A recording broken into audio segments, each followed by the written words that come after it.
They told the world they barely knew Jeffrey Epstein. No close ties, no real connection. But newly released documents are telling a very different story. Unsealed emails and records now mention names and several former Trump-era officials, showing past communications, invitations, or associations that were later publicly downplayed or denied. To be clear, these documents don't accuse anyone of crimes, but they do raise serious questions about who stayed connected to Epstein and when, even after his conviction. For years, the story was we weren't close. Now, the paperwork is forcing a second look. And this isn't just about famous names. It's about accountability and the victims who were ignored while power stayed protected. So here's the real question. Do you think the full truth is finally coming out? Yes or no? Drop it in the comments and follow for more stories you won't hear everywhere else. So this news caught a lot of people by surprise. New York City Mayor Zoran Mamdani has just named a new Department of Correction Commissioner, and it's a historic choice. Stanley Richards is taking the role, and years ago, he was actually incarcerated at Rikers Island himself. After serving time in the late 1980s, Richards turned his life around, spent decades working in criminal justice reform, and rose to lead the Fortune Society, helping formerly incarcerated people rebuild their lives. He's also served inside the Department of Correction before, just not at the top. Now, he's officially in charge of the very system he once lived in. Supporters say this could bring real reform and empathy. Critics say it's an unconventional and risky move. Either way, it's a moment that's got people talking. So what do you think? Powerful step forward or too controversial? Drop one word in the comments and follow for more stories shaping the conversation right now. Have you ever wondered if a routine traffic stop could actually violate your rights? A federal appeals court just said yes, specifically targeting the Kansas Highway Patrol. The court ruled that a tactic sometimes called the Kansas two-step, where officers pull drivers over, then extend the stop with extra questions or searches without proper cause, violates the Fourth Amendment. This mainly affected out-of-state motorists traveling through Kansas, with stops extended to bring in drug-sniffing dogs or extra questioning, even when there was no solid reason. The court's decision makes it clear being pulled over isn't always harmless, and your constitutional rights matter on the road. So next time you're stopped by the Highway Patrol, remember, you do have rights. Have you ever felt a traffic stop went too far? Drop a yes or no in the comments, and follow for more updates on your rights and the law. Tragic news out of Latvia today. A young Canadian soldier has died while on deployment. Gunner Sebastian Halmagian, just 24, was serving in Latvia as part of Operation Reassurance, Canada's mission with NATO to support and deter aggression in Eastern Europe. This was his first overseas deployment, and he'd been serving in the military for nearly 3 years with the Royal Canadian Artillery. The Department of National Defense says the circumstances of his death are under investigation with Latvian authorities, but there's no indication of danger to other troops. Friends and family are remembering him as someone proud to serve his country, and the military community is sending condolences from across the globe. It's a heartbreaking reminder of the risks our troops face every day while keeping the world safe. What's your message of support for soldiers like Sebastian? Drop your thought in the comments and follow for updates on this story. Wait, this story just took a shocking turn. Jill Biden's ex-husband has been arrested and charged with murder, and people are still trying to process it. William Bill Stevenson, who was married to Jill Biden in the 1970s, is now facing first-degree murder charges in the death of his current wife, Linda Stevenson. Police say they responded to a domestic dispute late last December and found Linda unresponsive inside their home. She was pronounced dead shortly after. After weeks of investigation, a grand jury indicted Stevenson, and he was arrested earlier this month without incident. He's currently being held on a high bail. What makes this even more unsettling is how quietly this all unfolded, decades after his connection to the First Lady. No public comment yet from the Biden family, but the internet is already buzzing. What's your reaction to this? Drop a yes or no in the comments, and follow for more real-time updates. So Washington just made a move people have been talking about for years, and now it's real. Lawmakers have officially introduced a bill to tax millionaires, something the state has never done before. The proposal? A 9.9% income tax on people earning over $1 million a year. And no, it wouldn't touch regular workers or middle-class families. Supporters say this could bring in billions for schools, healthcare, and tax relief. But critics are already pushing back, warning it could drive businesses away and spark legal battles. Even the governor isn't fully sold on the current version yet. So now the big question is this fair, or is it a slippery slope? Should millionaires pay more in taxes? Drop a yes or no in the comments, and follow for more stories breaking in real time. So this is one of those stories that quietly changes everything, and most people aren't paying attention.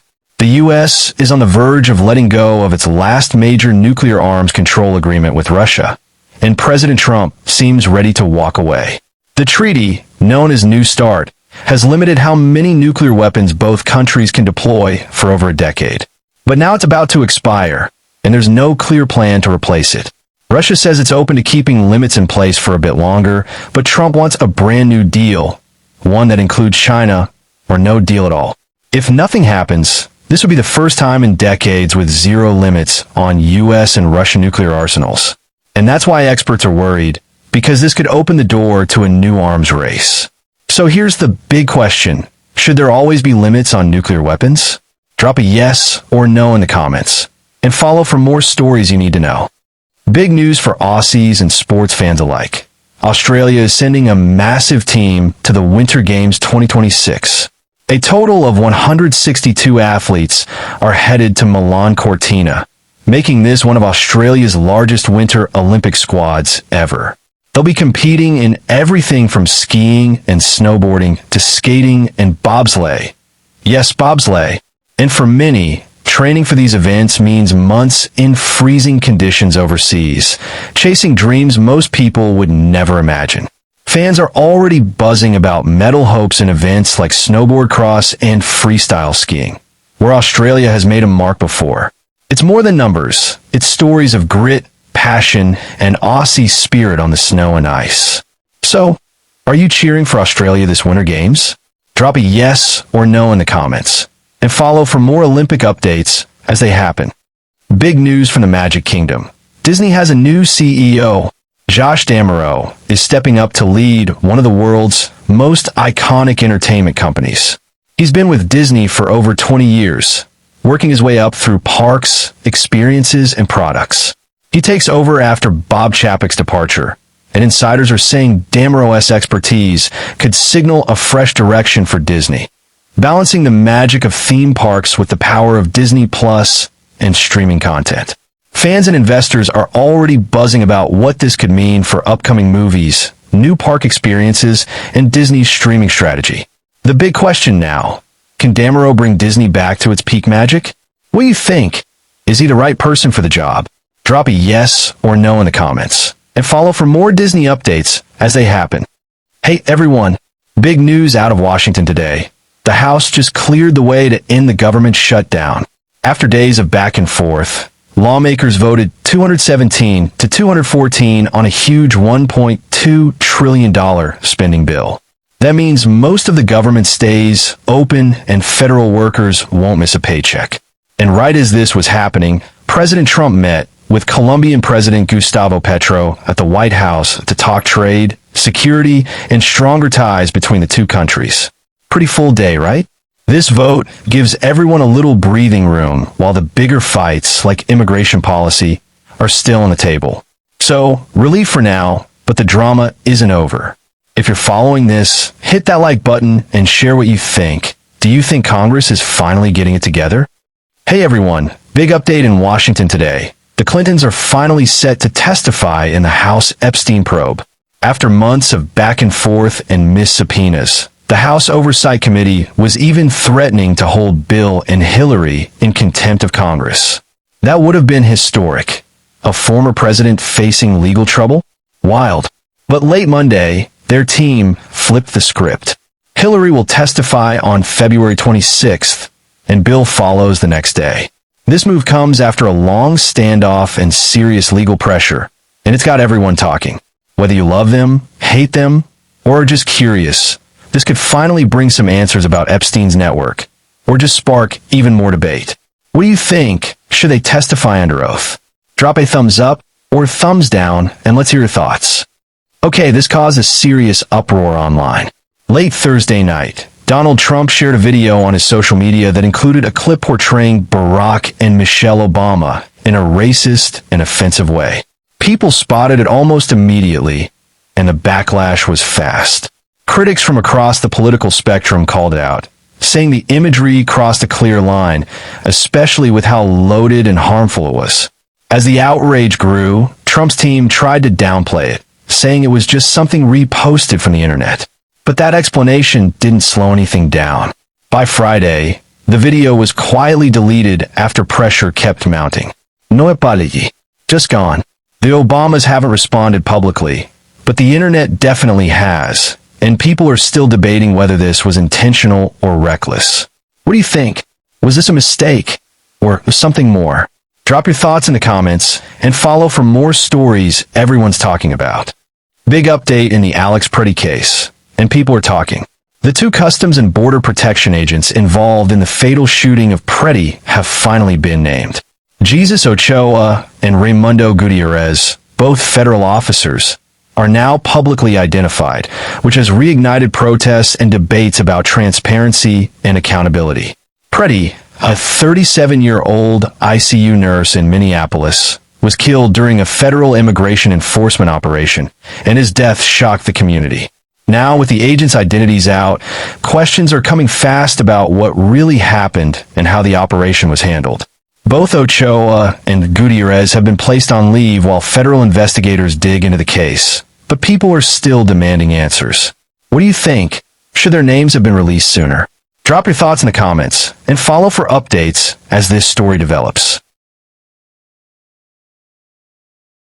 So NBA fans, this one caught a lot of people off guard.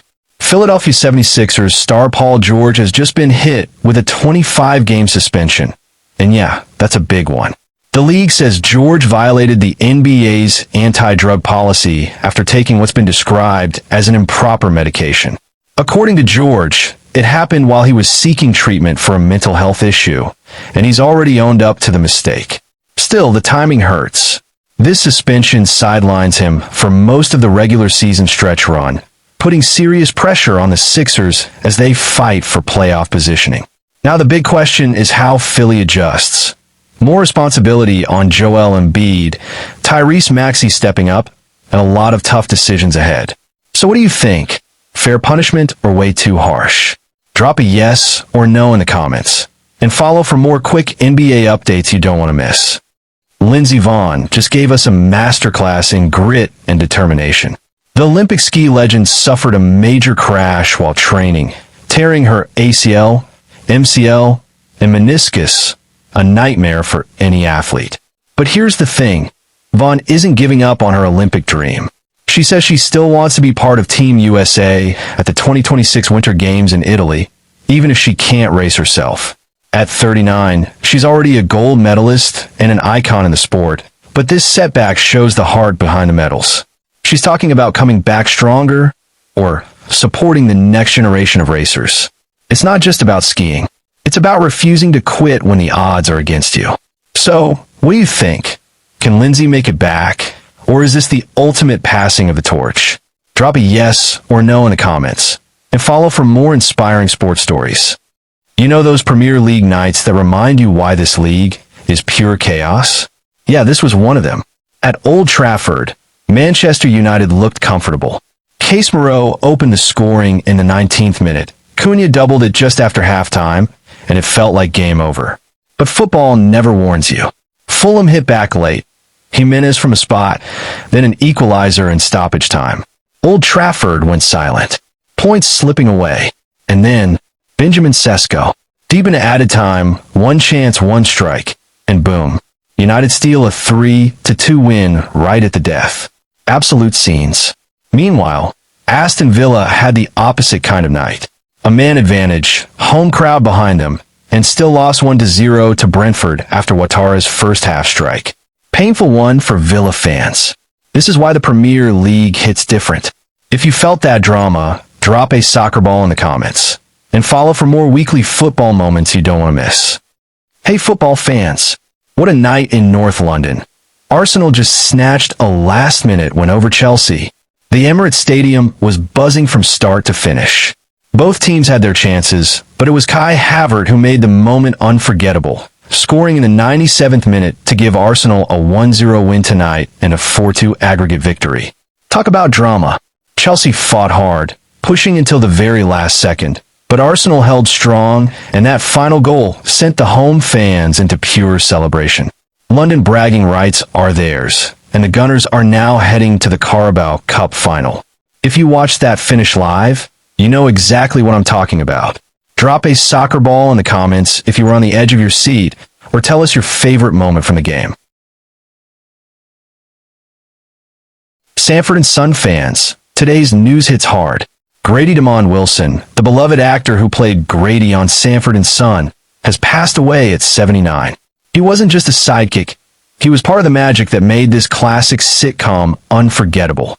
From his hilarious catchphrases to his perfect chemistry with Red Fox, Grady brought heart and laughter into millions of living rooms. Generations grew up quoting his lines and laughing at his antics. Fans and fellow actors are already sharing memories, celebrating the joy he brought to television and the doors he helped open for comedy on screen. It's one of those moments that makes you nostalgic for the shows that feel like part of your life. So what's your favorite Grady moment? Share it in the comments, and follow for more tributes to the legends we love. Royal Rumble 2026 delivered moments we'll never forget. On the men's side, Roman Reigns went all out, outlasting 29 other superstars to secure his spot at WrestleMania 42. He finished things off by eliminating Gunther in a showdown that had the crowd going wild.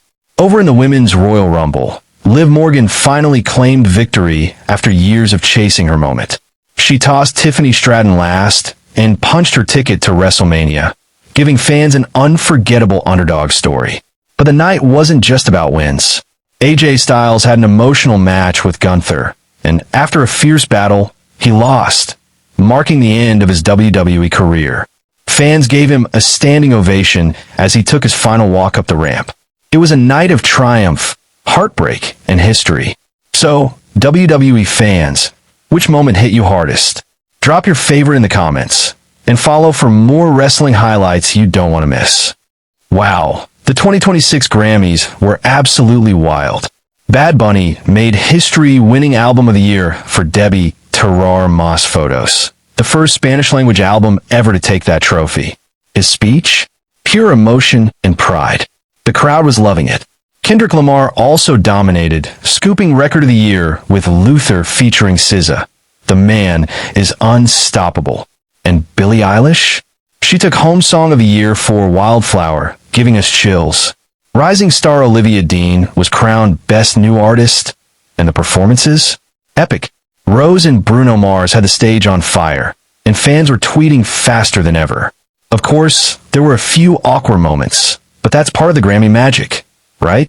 Which moment had you glued to your screen? Drop a microphone in the comments and follow for all the music highlights you don't want to miss. Today, the world lost a comedy legend. Catherine O'Hara, the brilliant actress who made us laugh as Kevin's mom in Home Alone and as the unforgettable Moira Rose on Schitt's Creek, has died at 71. Her death was confirmed after a brief illness, and fans everywhere are sharing memories of her unforgettable performances. From sketch comedy beginnings to Emmy-winning roles, O'Hara had a way of making every scene hilarious, heartwarming, and unforgettable all at once. Co-stars like Macaulay Culkin and creators like Dan Levy have been posting heartfelt tributes, calling her irreplaceable, brilliant, and kind. Her legacy isn't just in the lines we quote. It's in the laughter she brought to generations. So, what's your favorite Catherine O'Hara moment? Share in the comments, and don't forget to follow for more tributes to the legends we love. So last night felt like the NFL's real Super Bowl warm-up, the 2026 NFL Honors. And honestly, the awards had people talking. Matthew Stafford finally grabbed his first MVP at 37 years old, after throwing nearly 4,700 yards and 46 touchdowns. A comeback season that shut down a lot of doubters. Then came Myles Garrett. The Brown star didn't just win Defensive Player of the Year. He broke the single-season sack record. That's history, not hype. Rookie Teteroa McMillan lit up the league and took Offensive Rookie of the Year, while Mike Vrabel's massive Patriots turnaround earned him Coach of the Year. And for the first time ever, offensive linemen got their shine, with Joe Thuney winning Protector of the Year. Now, the big question, who's taking the Super Bowl next? Drop your pick in the comments, like this video, and follow for more NFL moments you don't want to miss. So, this just dropped, and film lovers are already buzzing. Sean Baker, yes, the indie genius behind Raw, Real Storytelling, just teamed up with Michelle Yeoh, and the result is a film called Sandawara. What's wild? It started as part of a creative residency program, not a big studio project, and now it's heading straight to the Berlin Film Festival for its world premiere. The film is shot on an iPhone, set in a Malaysian night market, and Michelle Yeoh plays multiple characters, all connected by everyday life, culture, and quiet drama. Oh, and it gets better. At Berlinale, Sean Baker will also present Michelle Yeoh with an honorary Golden Bear for her lifetime achievements. Full circle moment. This isn't blockbuster energy. It's art, culture, and storytelling done differently. Would you watch this? Drop a yes or no in the comments, and follow for more film updates like this. This is such heartbreaking news. After days of searching for DJ Young Slade, Nathan Smith, the 27-year-old son of rapper Lil Jon, authorities say a body has been found in a pond in Milton, Georgia. Nathan had been reported missing after leaving home early Tuesday morning without his phone, and from that moment, friends and family feared something wasn't right. On Friday, divers recovered a body, and while the medical examiner is still confirming the identity, police say there are no signs of foul play. Lil Jon and Nathan's mom described him as warm, talented, and deeply loved. A music producer and NYU graduate who was building his own name in the industry. A young life, gone far too soon, and a family now living every parent's nightmare. Keep them in your thoughts, drop a heart in the comments for support, and follow for more updates.